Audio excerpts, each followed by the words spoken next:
Hello दोस्तों, आज की कहानी है पहला पहला प्यार भुलाए नहीं भूलता। दोस्तों, अब हर सप्ताह सोमवार बुधवार शनिवार आपसे मिलेंगे एक नई कहानी के साथ सुबह 11:30 बजे। सुशील प्रिया के साथ अपने घर के बाहर दरवाजे पे खड़ा था। घर के मेन दरवाज़ा सुशील के पिता भैरव जी के खोलने पर प्रिया ने बड़े अदब के साथ अभिवादन की। नमस्ते अंकल, कैसे हैं आप? भैरव जी भी बड़े मोहक अंदाज में प्रिया को कहे। अच्छा हूँ बेटा, आओ आओ, बड़े दिन बाद आई। प्रिया बोली, हाँ अंकल, बस परीक्षा आने वाली है ना, बस उसी में थोड़े बिजी हैं। भैरव जी बाय कहे चले गए। सुशील और प्रिया घर के अंदर आए। सुशील की माँ मोना जी हॉल के सोफे में बैठी थी। प्रिया मोना जी को भी अभिवादन की। मोना जी भी बड़ी गर्मजोशी से प्रिया का स्वागत की। प्रिया और सुशील दोनों 5 साल पहले अपने स्कूल के बाद कॉलेज में एडमिशन लेने के बाद पहली बार उनकी क्लास में मिले। धीरे धीरे दोस्ती उनके बीच में इतनी गहरी हुई कि दोनों साथ में पढ़ाई करते, मस्ती करते, साथ ही क्लास अटेंड करते। उनके बीच की दोस्ती में इतनी गहराई थी कि कभी किसी छोटे से छोटे मामले में भी उनके बीच मनमुटाव नहीं हुआ। खैर, सुशील का घर कॉलेज के पास होने की वजह से प्रिया अधिकांशतः सुशील के घर आ जाया करती थी। सुशील के माँ पिता भी प्रिया को भली भांति जानते थे और उसे पसंद करते थे। खैर, सुशील और प्रिया दोनों मोना जी के साथ बैठ बातें किए। दोनों के बीच पढ़ाई की बातें हुई, नोट्स और किताब का लेन देन हुआ और प्रिया अपने घर जाने के लिए उठ गई। बोली, आंटी अब चलती हूँ। सुशील बोली, माँ मैं प्रिया को बाहर तक छोड़ के आता हूँ। मोना जी भी सर हिलाकर मुस्कुराते हुए बाय की। सुशील और प्रिया घर से बाहर निकल गए। सुशील और प्रिया के एग्जाम शुरू होने वाले थे। अगले 15-20 दिन में उनका एग्जाम खत्म होकर उनका कॉलेज खत्म होने वाला था। सुशील प्रिया के साथ अगले 2 दिन बाद सुशील के घर आई।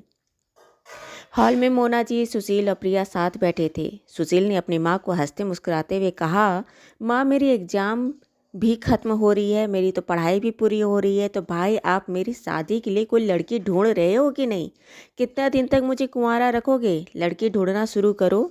मोना जी सुशील का चेहरा देखी और वह हतप्रभ रह गई। उन्हें तो लग रहा था कि उनका बेटा प्रिया को पसंद करता है, उसे प्यार करता है, उसे शादी करना चाहता है, पर यहाँ तो सुशील आगे बढ़कर उनकी पसंद की लड़की से शादी करने को बोल रहा था, उसके लिए लड़की देखने को बोल रहा था। मोना जी बहुत खुश हो गई और एकदम से चहकते हुए बोली, हाँ हाँ क्यों नहीं, मैं देख रही हूँ ना, मेरी नज़र में तो लड़की भी है, वह पूनम है ना, मुझे बहुत पसंद है, मुझे तो लगता है कि तेरी शादी मैं उसी से करवाऊँ।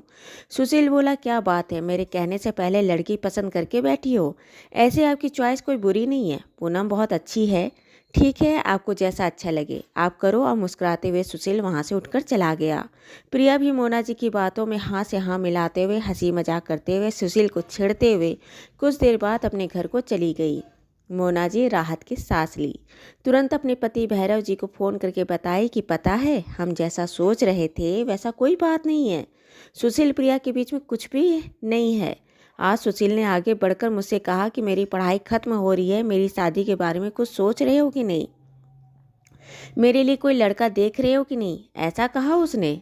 मैंने तो उसे कह भी दिया कि मुझे उसके लिए पूनम बहुत पसंद है। भैरव जी ने कहा, तुम भी ना खा मखा परेशान हो रही थी, मुझे भी टेंशन दे दिया। देखो ऐसा कुछ भी नहीं है, खुदा पहाड़ और निकला चूहा। और मोना जी और भैरव जी दोनों हंस पड़े।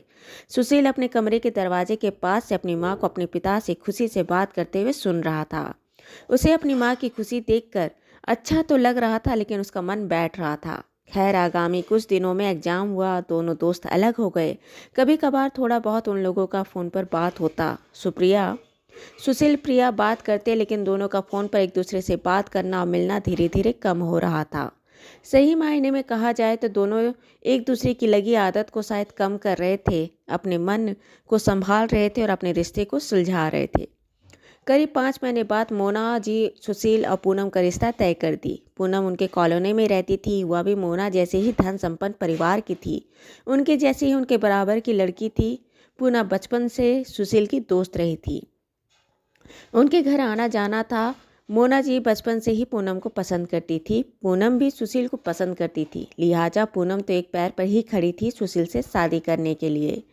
पूनम को भी यही लगता था कि सुशील प्रिया को पसंद करता है, लेकिन जब प्रिया और सुशील बिना किसी से कोई भी बात कहे पूनम से शादी के लिए हाँ कह दिया, तो पूनम को भी यही लगा कि शायद यह उसकी गलतफहमी थी और वह पूनम से ही शादी करना चाहता था। खैर, सुशील और पूनम की शादी हो गई। और दूसरी तरफ प्रिया भी सुशील से दूर दूसरे शहर में अपने जीवन में रम गई। दोनों दोस्त एक दूसरे को याद भी रखे थे, लेकिन दोनों एक दूसरे से बहुत अलग थे। शायद अब उनका ख्याल ही एक दूसरे के मन में था। धीरे धीरे उन दोनों के बीच में जो फ़ोन से रिश्ता था वह भी लगभग खत्म होता सा चला गया। इधर सुशील और पूनम का रिश्ता बहुत अच्छा चल रहा था। दोनों पति पत्नी बन दो प्यारे प्यारे बच्चों के माँ पिता बने।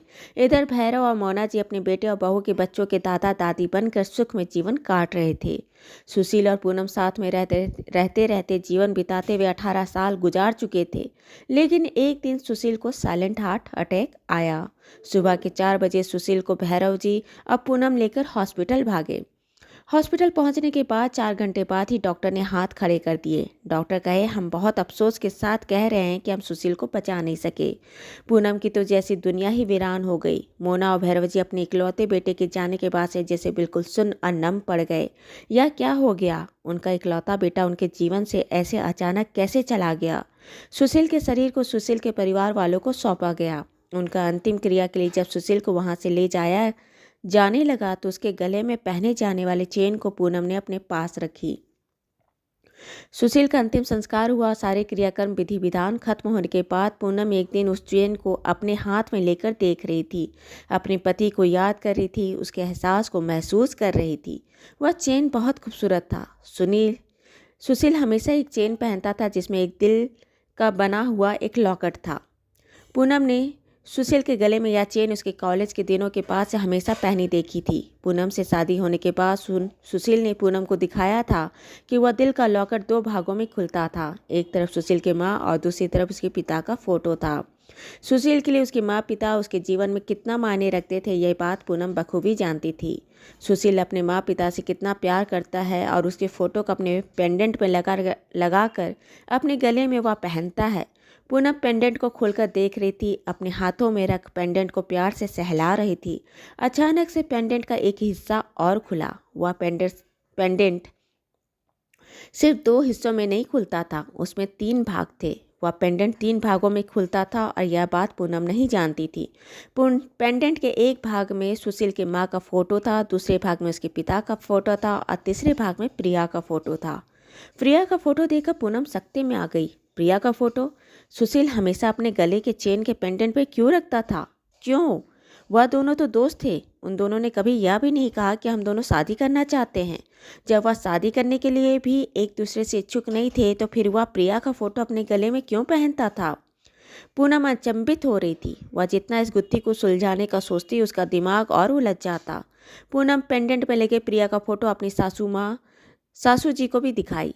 मोना जी को भी कुछ समझ में नहीं आया। जब सुशील प्रिया को इतना पसंद करता था, प्रिया को पसंद करता था, तो उससे शादी करने का क्यों नहीं बोला?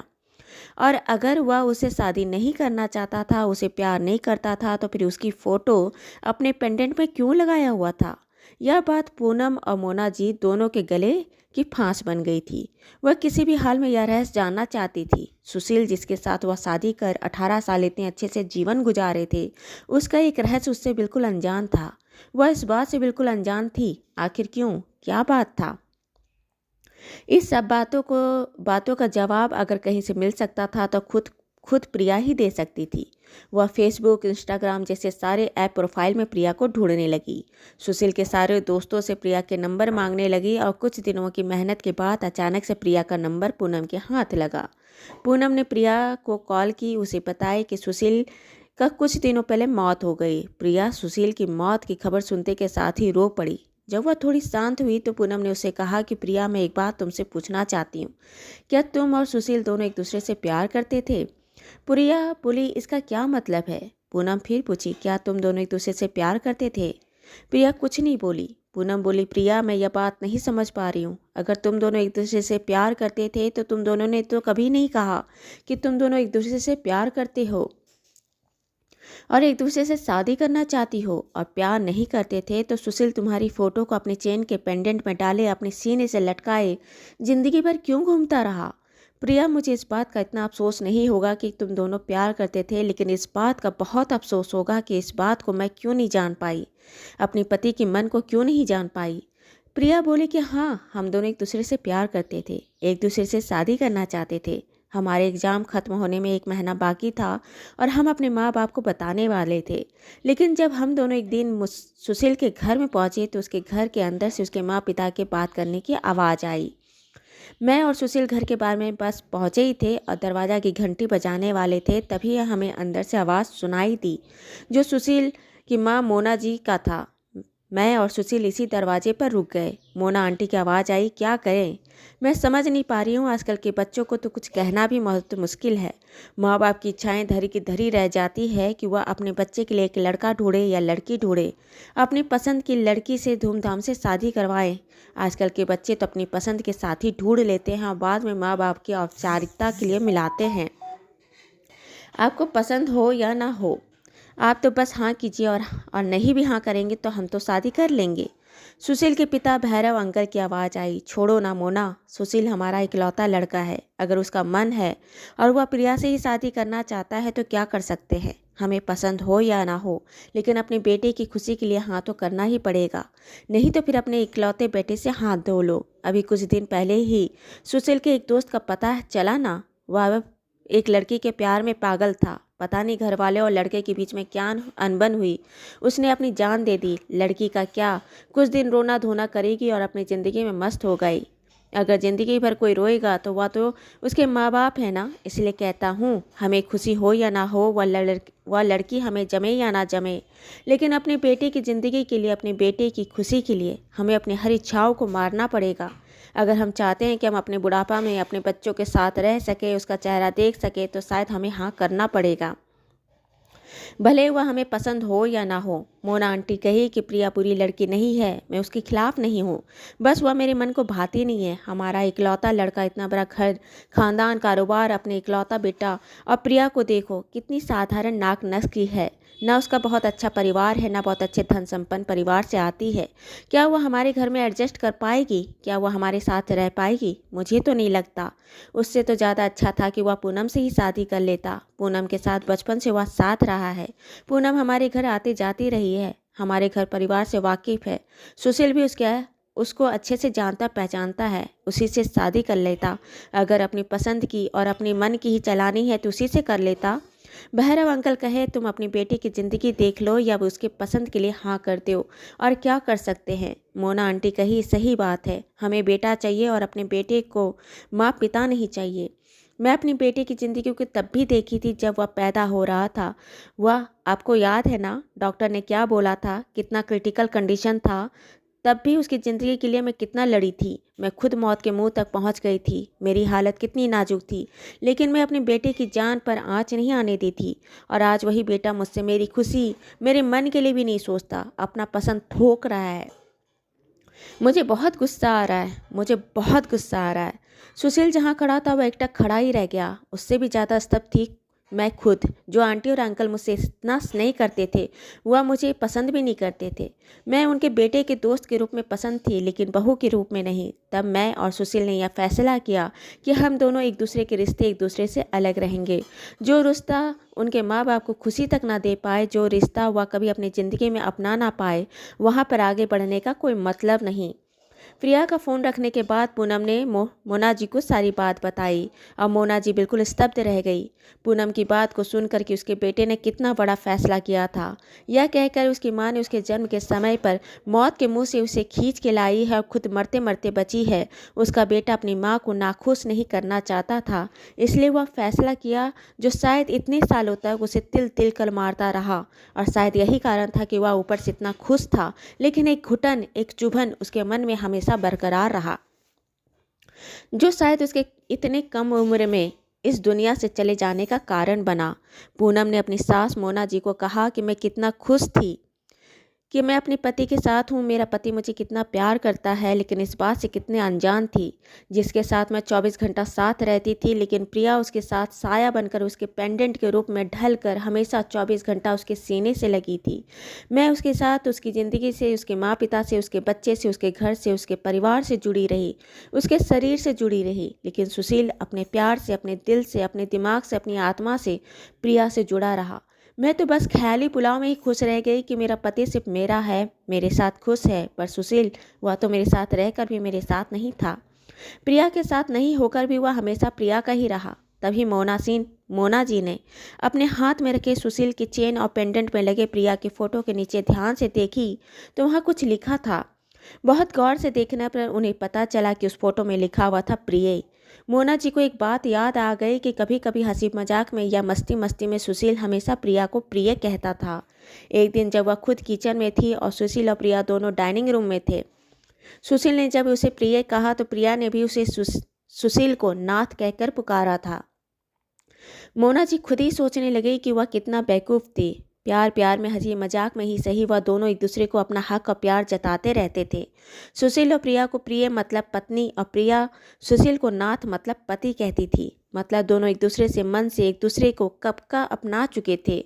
रस्म और रिवाज, शादी की फेरे, बंधन से परे मन की फेरे में वह दोनों कब के एक हो चुके थे। दोस्तों, ये कहानी आपको अच्छी लगी हो तो इसे लाइक करें, शेयर करें, सब्सक्राइब करें और मिलते हैं एक नई कहानी के साथ एक छोटे से ब्रेक के बाद। धन्यवाद।